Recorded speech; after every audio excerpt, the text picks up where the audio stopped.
Kutfolakala kwelwati lolungile ukuthi usita abavoti ukuthi batsatse tinqumo letikahle njengoba lokubalulekile ikakhulu ngesikhathi selikhetfo. Bavoti batawusebenzisa tinkhundla tekuchumana letehlukene kutsatsa sinqumo ukusekela emalunga latimele noma tinhlangano tepolitiki. TV, I think, is the best because everything that they talk, you can see it. Tinengi tindzaba letingemanga ku WhatsApp nakuletinye tinkhundla tekuchumana. Ikomishana letimele lecaphe nemedia monitoring Africa bendesivumelwane netinkhundla tekuchumana lokufaka ikhatsi Facebook, Twitter neTikTok kutsi tibeliso kwimilayeto leduksako noma tindzaba letingemanga ngesikhatsi nangemuva kwelikhetfo kulelive. Disinformation destroys democracy.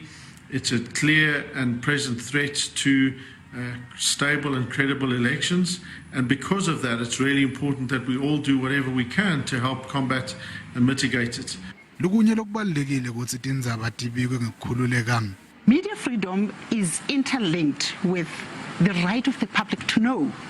So our existence, if it doesn't address the access to information and the public's right to know, it's as good as non-existent.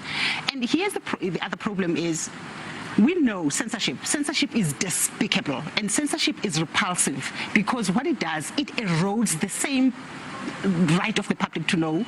Njobe kusele emalanga lamabili ngaphambi kwelikhetfo, bavoti bacela ukuthi basebenzise imitfombo lebalulekile baphindze bacaphele netindzaba letingemanga.